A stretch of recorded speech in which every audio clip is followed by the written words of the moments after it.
হাউজে কাউসারের পানি দুনিয়াতে মধু যেই পরিমাণের মিষ্টি হয়, হাউজে কাউসারের পানি মধুর চাইতেও আরো বেশি মিষ্টি। সুবহানাল্লাহ। আল্লাহর হাবিব বলেন, শুনুন, কিয়ামতের ময়দানে আল্লাহ তাআলা আমাকে হাউজে কাউসারের মালিক আল্লাহ বানাবে।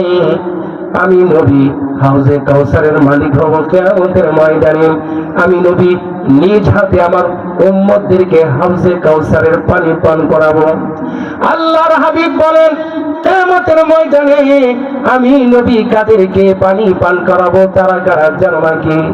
তারা হলো আমি নবীর উপরে যারা বেশি পরিমাণ দুরূদ পড়েছে এবং আমি নবীর সুন্নতের পাগল ছিল যারা, যারা জান্নাতের অধিকারী হবে। আমি নবী কিয়ামতের ময়দানে নিজ হাতে আমার আশিক রাসূলদেরকে হাউজে কাউসারের পানি পান করাবো। সুবহানাল্লাহ। আধাত উপরে সূর্য আসবে, পানির পিপাসায় মানুষ পানি পানি বলে ছটফট করবে।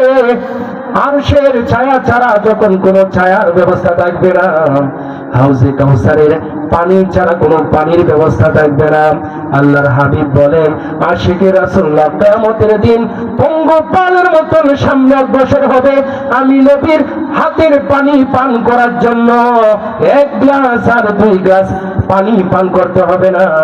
হাউজে কাউসারের পানি এক ফোঁটা পানিও যদি কারো নসিবে এসে যায়, জান্নাতে যাওয়ার আগ পর্যন্ত তার আর পানির পিপাসা লাগবে না।